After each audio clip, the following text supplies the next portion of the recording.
Where do we want to go first? Should we talk about AFI Fest? Because I want to hear what you have to say, Alan. Yeah. I mean, this is kind of a bigger discussion, but it's what is the state of the award season, and I think we're going to run into the same problem we had last year, and that's very few movies are going to make it to the end. Right. I mean, I think we even struggled to come up with a top 10 list of best movies last year, and I think this year is. And basically saw three films at AFI Fest. The first was Quiz Lady, starring Aquafina and Sandra Oh. And I'll say this: it's not that bad. It's uh, First thing, it's not woke at all. Uh, the other thing is Aquafina. She's more of the farewell Aquafina than she is the Little Mermaid Aquafina. So Yeah, she's more understated. more understated, and the role of the film requires her to be that, and I think that's why that comes across. But caveat: this is a chick road trip movie, and it's very much a chick road flick movie. And if that doesn't inspire you at all, it's a pass. But it's weird, but it's the ending of this movie that kind of got me, because it's very emotional. It's about family, and Will Ferrell plays a big part of it. He plays kind of a mix between Alex Trebek and Mister Rogers. And again, I think what makes this comedy work is the fact that the characters, except for Sandra Oh, are reined in, and that Mm, they're not looking to be funny. They're not trying to write a joke for everything that goes on. Humorous things happen, um, and it is about family. It's an Asian family, but that serves as more of the accent of the movie than it is about the point of the movie. Which to me this is what diverse story should be. We're right. been Asian American all my life, and this is very much what life is like. And so it's not making a point. It's not looking down on men. It's not looking down on white people.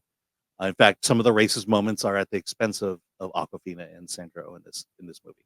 So yeah, so mixed bag. But the other two movies I saw, I think are going to be in the talk. The first one I saw was American Fiction, starring Jeffrey Wright, and it's you may have seen the commercial, because I told you about it, and you're going, "Is it woke?" And I go, "Oh no, it's the exact opposite of woke." But it's a movie about an author, a black author who can't get published because his books don't sell. And the reason his books don't sell is because he doesn't write black fiction. He writes fiction. And so, as a joke, his agent says, "You need to write a black story." And he goes, "I am writing a black story because I'm black and it's a story." And he goes, "You know what I mean?" And so, as a joke, he writes a black story that's horrible, that has every single stereotype, and where the hero dies because he's shot by the police at the end.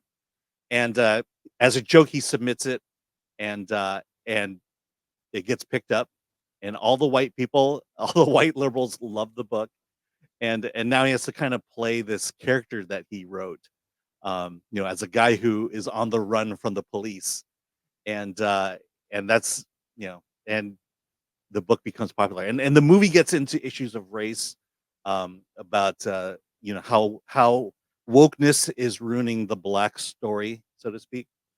And so we'll talk deeper when you see it, because you really need to see this movie, because we'll have a great discussion about it.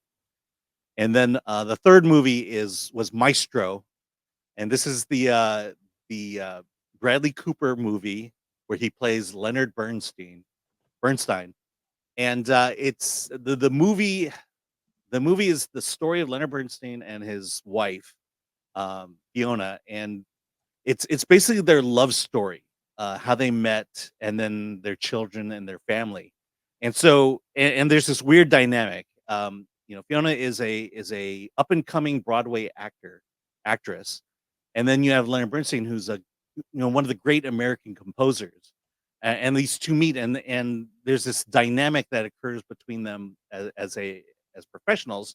But at the same time, we find out Leonard Bernstein is gay, and that he has to keep all his discretions secret, and that there's this dynamic between him and Fiona, where where they basically have to keep this a secret, and as secrets go, that it's ultimately revealed, and that's kind of the second half of the movie.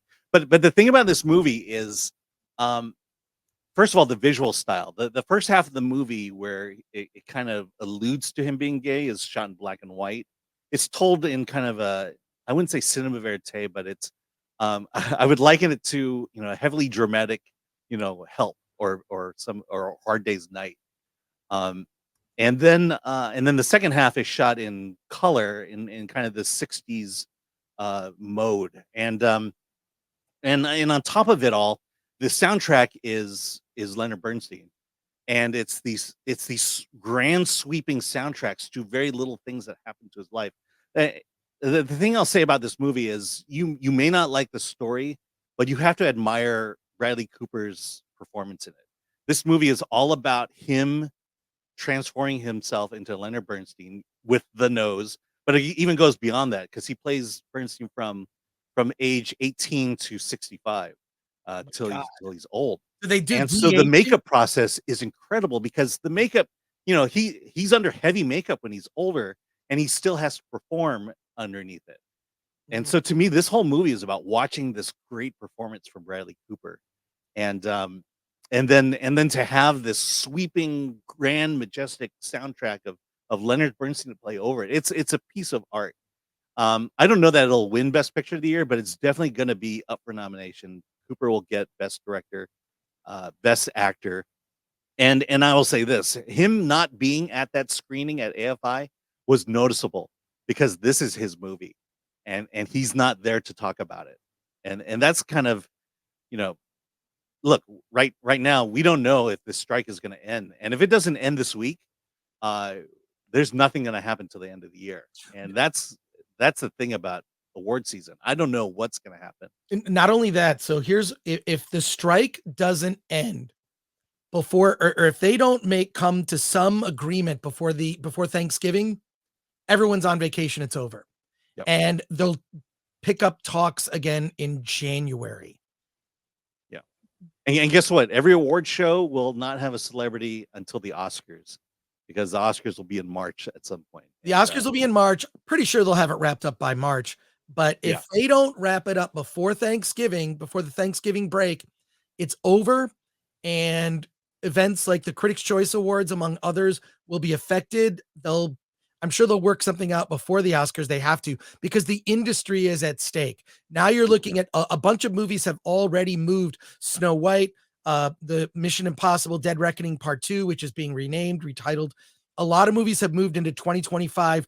We already saw films like Dune Part 2 move to next year. I think they're safe with March because that's around the Oscars. Yeah. But I have concerns about the mainstream industry. So there you go. Yeah. But just, I mean, look, AFI, usually there was a premiere every night. There was barely a premiere every night. I was invited to the Tyler Perry movie, and Oprah was there, but it is like, I think there were 4 big films that premiered at AFI, and none of the stars were there. And you know, it you know, it's impacting the festivals because they're holding back. All these great movies are holding back until it gets promoted. Right. And so, AFI was fun, but the choices of movies were kind of a slog to get through.